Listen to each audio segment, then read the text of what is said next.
तुम क्यों इतना तकलीफ उठा रही हो बेटी? बहू है ना, वो चाय बना कर लाएगी। सुधा, 1 गिलास अदरक की चाय बना कर लाना। बेचारी सुमिति को काफी सिर दर्द है।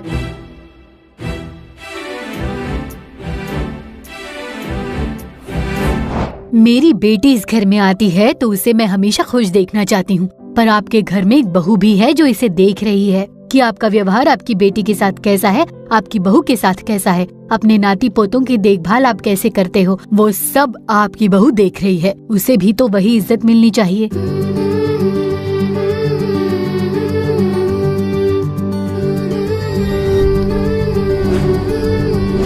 खुशहाल परिवार।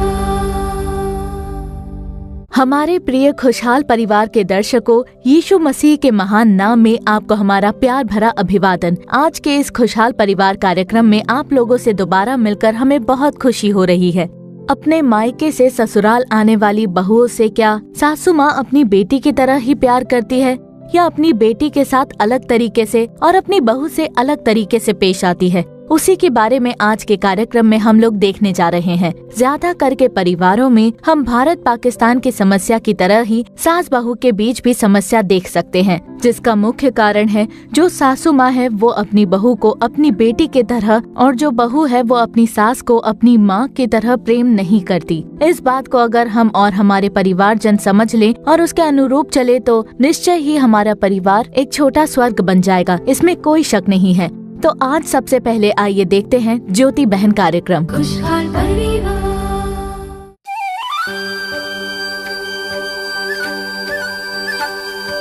तम तननम तननननम तम तननम तन तनननम तम तननम तन तनननम तम तम तननम तम तननम तम तननम तम तननम तम तननम तम।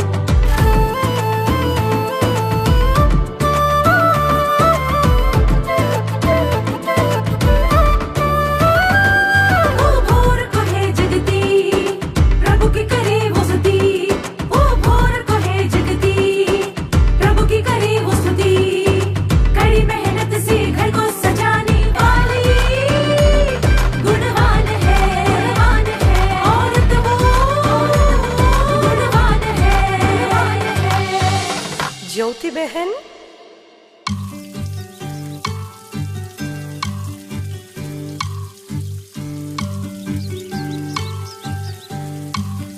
क्यों जी, घर के लिए पिताजी ने ही पैसे देकर मदद की थी ना? हाँ मालती, तुमसे किसने कहा? मैंने तो आपसे पहले ही पूछा था, पर आपने नहीं बताया, तो क्या मुझे उसका पता नहीं चलेगा? अब सिर झुकाने से कोई फायदा नहीं है। परमेश्वर ने तो हमारा सिर ऊंचा कर दिया है ना। क्या आपने पिताजी से बात की?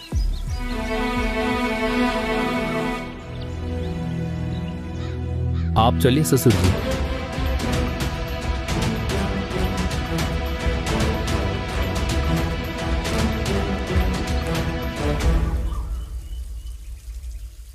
किस सोच में पड़ गए आप? मैं उनसे कैसे बात करूंगा? किस चेहरे के साथ जाऊंगा उनके सामने? तो फिर किसी और का चेहरा किराए पर ले लीजिए। मैं तो बस मजाक कर रही थी। पिताजी गलत नहीं सोचेंगे, सिर्फ आप अपने मन में कोई गड़बड़ी मत रखिए बस।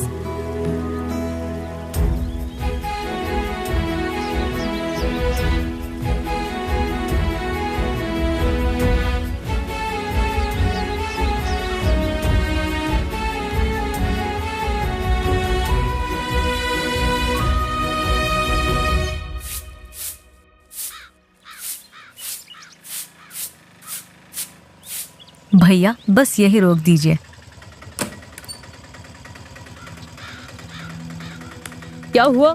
तुम अकेली आई हो? दामाद कहाँ है? वो नहीं आएंगे और मैं भी वहाँ नहीं जाऊंगी। ये लीजिए भैया। हाँ समझ गई मैं, फिर से तुम्हारा वही पुराना नाटक शुरू हो गया है।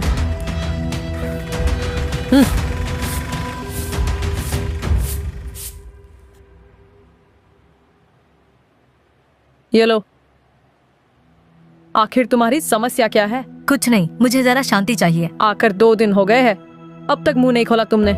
दामाद भी तुम्हें ढूंढ कर नहीं आए और तुम हो कि बातें बनाती जा रही हो। देखो माँ, मेरा यहाँ रहना अगर आपको पसंद नहीं तो मुझे बता दीजिए, मैं किसी हॉस्टल में जाकर रह लूंगी। बात वो नहीं है बेटी, मैं तो बस तुम्हारी मदद करना चाहती हूँ। आपकी मदद के बारे में तो मैं अच्छी तरह जानती हूँ। ज्यादा से ज्यादा आप क्या करोगी? ज्योति दीदी को यहाँ बुलाओगी, सही कहा ना? दीदी, क्या हुआ? क्या मैं तुम्हारे घर नहीं आ सकती? वो बात नहीं है दीदी, हर बात पर आपको तकलीफ देना भी ठीक नहीं है ना। इसमें तकलीफ की क्या बात है? तुम भी तो मेरी बेटी जैसी ही हो।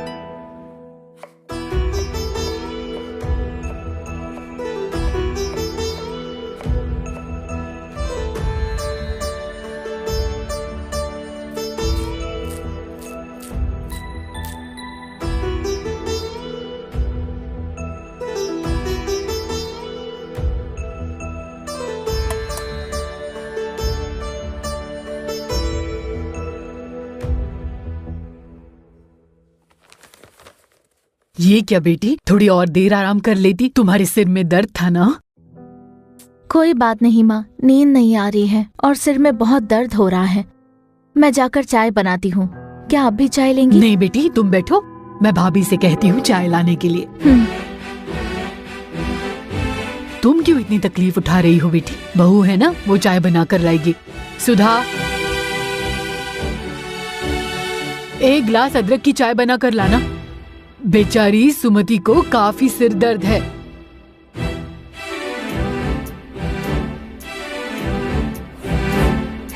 माँ, शायद भाभी का ऑफिस जाने का वक्त हो रहा है। अगर ऐसा है तो उसे जल्दी जाग जाना चाहिए था।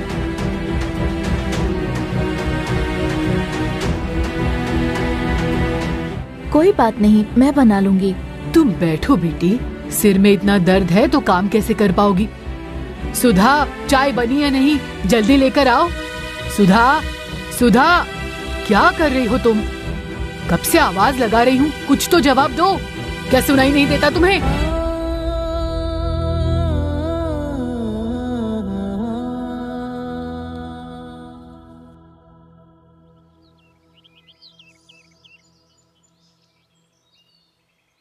क्या हुआ बेटी, इतनी उदास क्यों लग रही हो? कोई बात नहीं है माँ। शाम को कहीं घूम क्यों नहीं आते तुम? मुझे बाहर कौन लेकर जाएगा? तुम्हारे भैया है ना? भैया और भाभी आज शाम को कहीं बाहर जा रहे हैं। अच्छा, वो लोग तो हमेशा बाहर घूमते ही रहते हैं। तुम अंदर जाकर आराम करो, शाम को आएगा तो मैं बात करूंगी। आने दो आज उसे, जब देखो उसी के साथ घूमता रहता है। आज शाम उसे आने तो दो, आज फैसला करके ही रहूंगी। सुनिए, जरा जल्दी कीजिए, मैं तो तैयार हो गई हूँ। आप क्यों इतनी देर लगा रहे हो? हाँ हाँ ठीक है।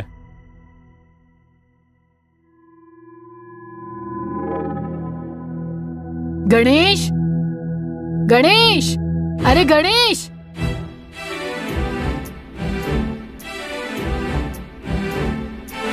क्या हुआ माँ?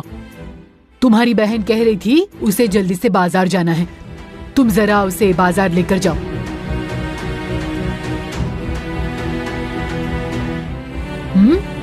उसकी ओर क्यों देख रहे हो?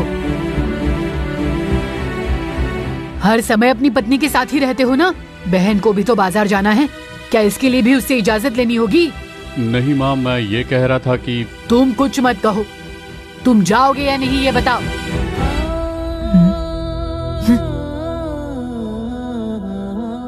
ठीक है माँ।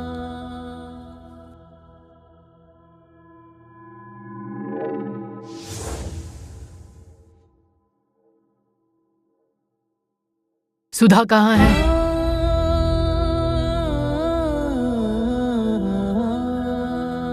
काम से लौटते समय सिर में दर्द था उसके, अभी दवाई खाकर सो रही है। क्या कहा? सो रही है? तो रात का खाना कौन बनाने वाला है? क्या मैं छोटी से कह दूं बनाने के लिए? नहीं नहीं, उससे मत कहना, बेचारी। सुधा से बोलो थोड़ा आराम कर ले और उसके बाद रात का खाना बनाए। अब आप ही बताइए दीदी, मैं करूँ तो क्या करूँ? माँ बेटी के बीच कोई झगड़ा हो जाए तो बात जल्दी खत्म हो जाती है, पर अगर गलती से मैं कुछ कह दूं तो दंगा हो जाता है, और अक्सर ऐसा ही होता है। उनकी बेटी को जरा सा भी सिरदर्द हो तो ऐसे दिखाएंगे कि कोई बहुत बड़ी बीमारी लग गई हो, और अगर मैं बीमार भी पड़ जाऊं तो मुझ पर ध्यान नहीं देते हैं। जब तक वो बुढ़िया है वहाँ शांति नहीं होगी। मीनाक्षी बहन, ऐसी बातें मत कीजिए।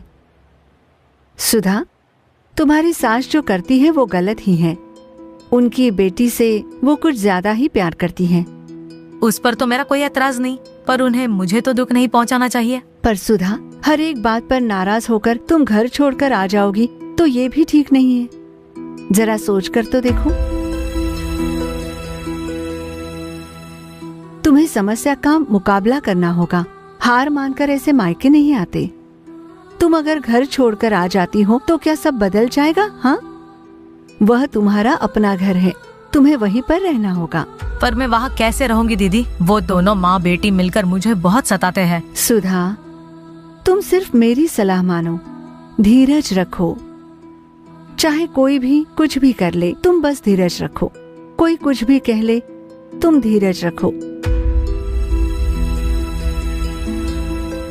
प्रेम भाव से रहो। जो कोई तुम्हारा विरोध में काम करते हैं उससे प्रेम भाव रखो। अपनी सास से प्रेम रखो। अपने ननद के साथ प्रेम भाव से पेश आओ। भले ही ससुराल में तुम्हें काफी समस्या आए, पर मेरा जो अनुभव रहा है वहाँ पर भलाई भी ज्यादा ही रहती है। अब और एक बार तुम अपना घर छोड़कर यहाँ मत आना। मैं तुम्हारी सास से बात करूंगी। समझाइए उसे, नहीं तो जरा सी बात पर ये बैग उठाकर आ जाती है। अगर सिर्फ इतनी सी बात होती तो मैं घर छोड़कर यहाँ नहीं आती। हाँ, क्यों, क्या हुआ? क्या तुम्हारे पति तुम्हें बुलाने नहीं आए? वो नहीं आएंगे दीदी, वो खुद ही समस्या है।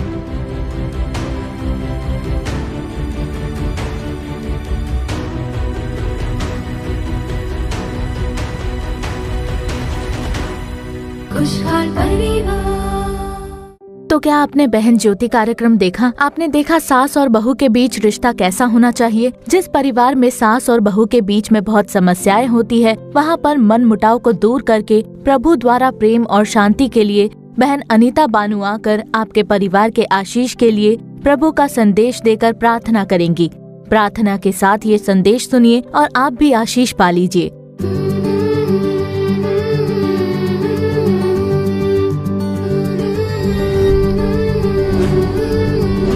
खुशहाल परिवार।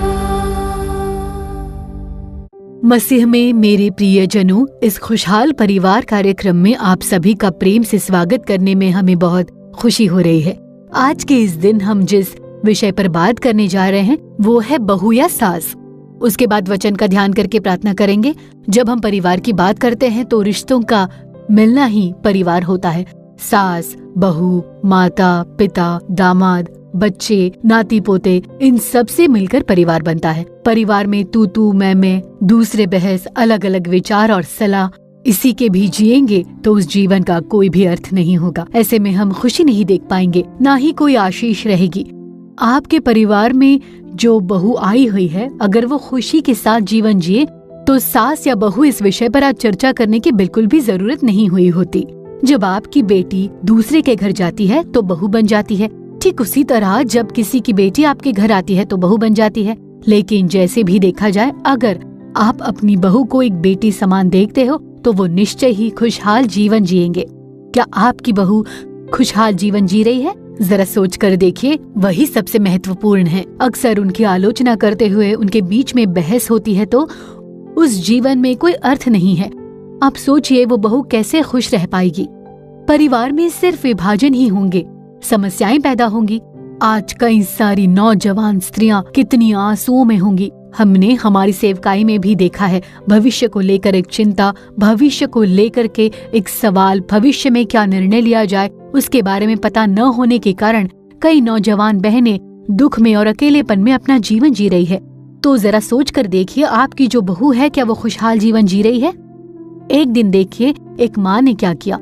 बहुत दूर से बच्चों ने अपनी माँ को फोन करके कहा कि माँ आज हम लोग घर आ रहे हैं, ऐसी सूचना दी।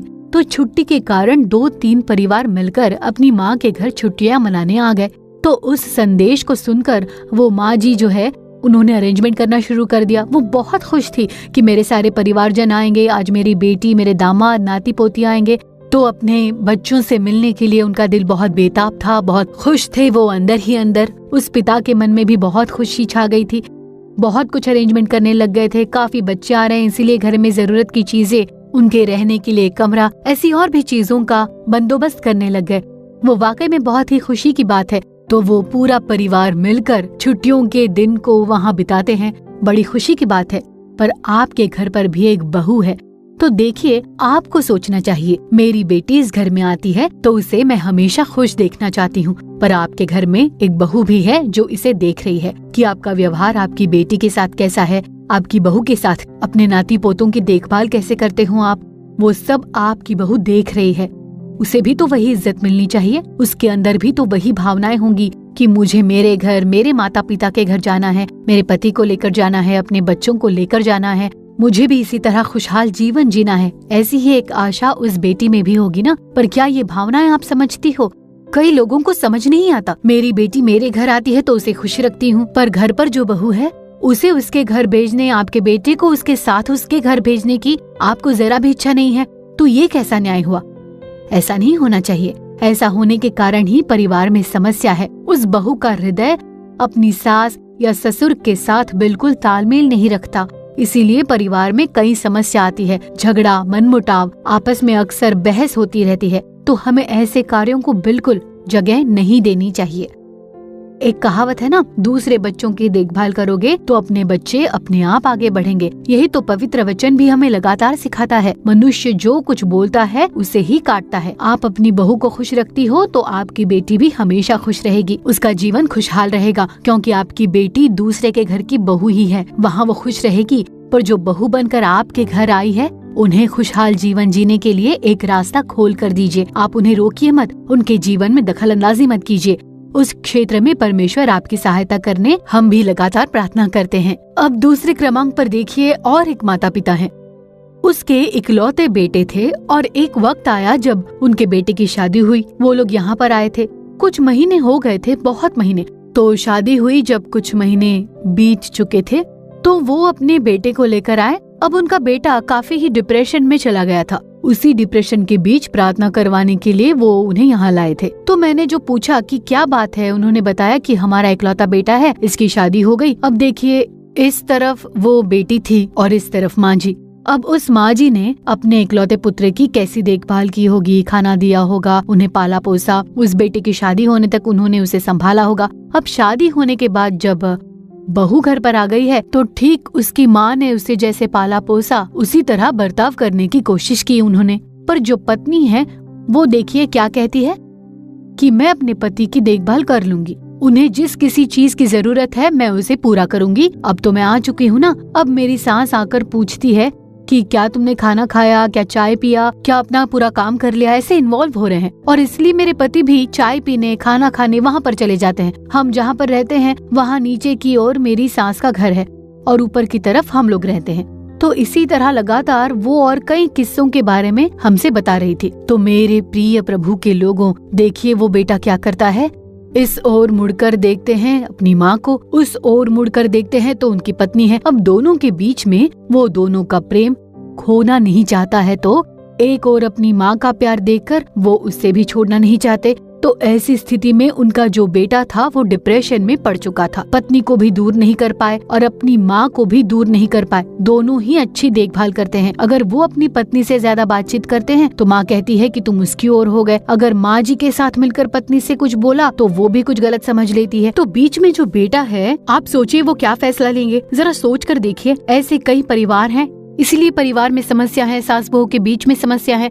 आपको क्या करना है, इस पर विशेष ध्यान देते हुए जो पति है उन्हें ही फैसला लेना चाहिए। पति का फैसला ही प्रमुख होगा। देखिए पवित्र शास्त्र में लिखा गया है, जब तक वो आपके साथ रहता है वो आपका बेटा है, ठीक है। उसके बाद शादी हो जाने के बाद वो भी आपका बेटा ही है, उसे नकार नहीं सकते। लेकिन परमेश्वर ने उन्हें जो नया स्थान दिया है वो है पति का। एक पति को पति बने रहने दीजिए, आप जरा दूर हो जाइए। परमेश्वर का वचन भी तो वही कहता है। इस कारण पुरुष अपने माता पिता को छोड़कर अपनी पत्नी से मिला रहेगा तो उन्हें अपनी पत्नी के साथ जीने दीजिए। तब माता और पिता को थोड़ा दूर ही रहना होगा। अब वो एक परिवार बन चुके हैं, बस अब आपको इस परिवार से बाहर रहकर ही सलाह देना है। पर उनके बीच में पड़कर मैं ही देखूंगी, मैं ही करूंगी, मेरा बेटा मेरे हाथ का बना खाएगा, वैसे एक माँ अपने बेटे पर रखे हुए प्रेम के कारण बोलेगी। लेकिन जब उस बेटे के लिए एक पत्नी को ढूंढ लिया गया है तो अब उनका एक परिवार बन चुका है, उनका पारिवारिक जीवन है वो संभाल लेंगे। उनकी युवावस्था में अपने बच्चों को खुशहाल जीवन जीने दीजिए। तो आज कई सांस ऐसी है वो अपने बेटे को उसकी पत्नी से बात करने नहीं देते, खुशी के साथ रहने नहीं देते।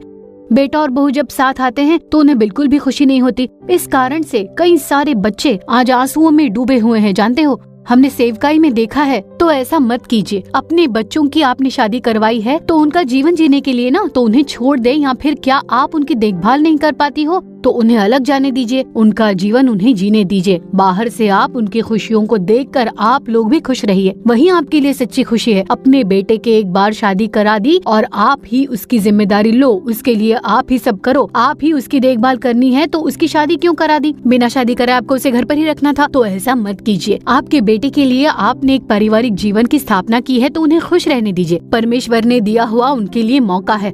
उस समय में उन्हें अलग करने, उन्हें दूर रखने के लिए, उनके बीच में समस्या पैदा करने के लिए, बहस करवाने के लिए आपको बिल्कुल भी कोई अनुमति नहीं है। वो उनका जीवन है, उन्हें जीने दीजिए। आज कितने सारे परिवार अलग हुए हैं, हमारी सेवकाई में हम लोग देखते हैं। वैसा कभी भी न होने दे। परमेश्वर का वचन तो वैसा ही कहता है। तो पति पत्नी को मिलकर ये जीवन जीना है। पति को फैसला लेना होगा। जो कोई एक बेटा है, जो कोई पति है, मेरे प्यारे भाइयों, आपको ही इसमें फैसला लेना होगा। अपनी माँ के साथ मिलकर अपनी पत्नी की बुराई करना या पत्नी के साथ मिलकर माँ की बुराई करना, ऐसा बिल्कुल मत कीजिए। माँ को जिस स्थान पर रखना है, जो इज्जत उन्हें मिलनी चाहिए वो देना ही होगा, जरूर देना होगा। अपने माता पिता से प्रेम करें, उनका आदर और सम्मान कीजिए, उनके प्रति जो जिम्मेदारियां हैं उसे निभाइए। पर ठीक उसी समय आपको अपनी पत्नी को छोड़ना नहीं है। आपको परमेश्वर ने अपना पारिवारिक जीवन दिया है। अगर वो प्रभु के आगे आंसू बहाती है तो जान लीजिए कि वो आंसू आपके लिए शाप बनकर रहेगी। आपको इसमें ध्यान देना होगा। दूसरे परिवार से एक बेटी की शादी करवा कर उसे लाकर शादी के बाद उस बेटी की कमी निकालना बिल्कुल भी गलत बात है। लेकिन कोई भी कार्य क्यों न हो, उसमें एडजस्ट करके, धीरज से रहकर, उसे सहन करके उसमें ध्यान देना होगा। और इसमें आप जो पुरुष हो उन्हें ही फैसला लेना होगा, क्योंकि प्रभु का वचन यही कहता है। परमेश्वर आपसे यही कहते हैं कि एक दूसरे पर प्रेम रखो, क्योंकि प्रेम सब बातें सह लेता है, ऐसा लिखा गया है। 1 कुरिन्थियों अध्याय 13 और वचन 7 को आप पढ़िए और फिर आप धीरजवंत रहिए। हर एक कार्य में भी धीरज रखिए, क्योंकि वचन यही कहता है कि धीरजवंत पुरुष अहंकारी से उत्तम है। सबोपदेशक 7:8 में लिखा हुआ है। तीसरी बात, आप शांत रहिए। नम्रता और मन की दीनता की अविनाशी सजावट से सुसज्जित रहे, क्योंकि परमेश्वर की दृष्टि में इसका मूल्य बड़ा है, ऐसा लिखा गया है। 1 पतरस 3 अध्याय वचन 4 में ऐसा लिखा हुआ है। ऐसे धीरज के साथ, प्रेम के साथ, खुशी के साथ, शांति के साथ अगर हम अपना परिवार बनाते हैं तो सास या बहू इस विषय में हमें कभी भी फिर चर्चा करने की बिल्कुल भी जरूरत नहीं पड़ेगी। प्रभु मार्गदर्शन करेंगे और हमें आशीष से भर देंगे। चलिए प्रार्थना करें। सब लोग मिलकर प्रार्थना करेंगे। आंखें बंद कर लीजिए, परमेश्वर की ओर देखिए। क्या आज मैं एक उत्तम बहू की सास बनी हूँ, या फिर मेरी सास के लिए क्या मैं एक उत्तम बहू बनी हूँ, या फिर अपनी माँ के लिए मैं एक अच्छा बेटा और अपनी पत्नी के लिए एक अच्छा पति बनकर एक खुशहाल परिवार में, क्या किसी विभाजन के बगैर मैं अपना परिवार चला रहा हूँ? ऐसे आप सोच कर देखिए। परमेश्वर की उपस्थिति में आप प्रार्थना कीजिए। वो कृपा आपको मिलने के लिए प्रभु से प्रार्थना कीजिए। आज आपके परिवार से ये विभाजन, ये बहस, ये समस्याएं, सारे संघर्ष, रिश्तों में दरार लाने वाले कोई भी कार्य क्यों न हो, आप उसके लिए स्थान मत दीजिए। प्रभु की उपस्थिति में कहिए, प्रभु आज आप हमारे परिवार में आइए। हमारे अंदर जो समस्या है उसे बदलना चाहिए। हमारी खुशी को और हमारी शांति को बिगाड़ने वाली सारी समस्याओं का नाश हो जाए। प्रभु का सामर्थ्य उत्तर आने के लिए आप प्रभु की ओर प्रार्थना कीजिए। जब हम प्रार्थना करेंगे, आप भी प्रभु की उपस्थिति में हमारे साथ मिलकर प्रार्थना कीजिए। परमेश्वर एक बड़ा बदलाव लेकर आएंगे। हे हमारे प्यारे प्रभु, हमारे संदेश को सुनने वाले प्रभु के लोगों के लिए इस समय प्रार्थना करते हैं। कितने सारे परिवार हैं, बहुत सारे परिवार बिना खुशी के, बिना शांति के, परिवार में बिना एक मन के, विभाजन के साथ, समस्या के साथ में, भविष्य को लेकर एक प्रश्न चिन्ह के साथ मेरे जीवन में क्या होगा, ऐसी एक दुर्दशा के बीच कितने सारे परिवार प्रभु अपनी शांति को खोकर अपना जीवन जी रहे हैं। आज उन सभी परिवार में आप प्रवेश कीजिए, एक भलाई का बदलाव होने दीजिए। वो सिर्फ आपसे ही संभव है। इस परिवार में आपसे ही एकता और प्रेम को कायम करना संभव है। परमेश्वर, इन्हें एक धीरजवन स्वभाव प्रदान कीजिए, शांत मन प्रदान कीजिए, खुशियां प्रदान कीजिए प्रभु, शांति प्रदान कीजिए प्रभु। इस परिवार में एक मन स्थापित कीजिए, इन्हें एक अच्छा जीवन प्रदान करें। यही एक खुशहाल जीवन जीने की उम्र है, तो इस दौरान वो एक खुशहाल जीवन जिए। आप ऐसा करने जा रहे हो, उसके लिए आपकी स्तुति करते हैं। कृपा के साथ आपने हमारी ये प्रार्थना सुनी। परमेश्वर की उपस्थिति में इन परिवारों को सौंपते हैं। प्रभु, आपने जिम्मेदारी उठाई, इसके लिए आपका धन्यवाद हो। यीशु के नाम में हम ये प्रार्थना करते हैं, अच्छे पिता, आमीन आमीन। खुशहाल परिवार। तो हमारे प्रियजनों, हमारी आशा है कि आज का ये कार्यक्रम आपके लिए बहुत ही आशीष रहा होगा। आपने जो भलाई और चमत्कार पाए हैं उसे हमें बताना भूलिए मत। आपके सुझाव को YouTube के कमेंट सेक्शन में हमें जरूर बताइए। आपकी जो भी प्रार्थना विनती है उसे ईमेल के द्वारा या चिट्ठी के द्वारा हम तक जरूर पहुंचाइए। आपको सलाह देने और आपके लिए प्रार्थना करने के लिए भाई मोहन सिंह लाजरस और प्रभु के दूसरे दास तैयार हैं। हमारे सोशल मीडिया प्लेटफॉर्म पर दूसरे कार्यक्रमों से और आओ प्रार्थना करे कार्यक्रम से जरूर जुड़ जाइए और अपने परिवार समेत देखिए। फिर अगले कार्यक्रम में आपसे दोबारा फिर मुलाकात होगी। तब तक के लिए प्रभु की कृपा आपके संग बनी रहे। For further details and prayer support, contact Jesus Redeems Ministries, Nallumavadi, Tuticorin District, 628211. Our phone number 04435454545. Email info@jesusredeems.org. Our website www.jesusredeems.com. God bless you.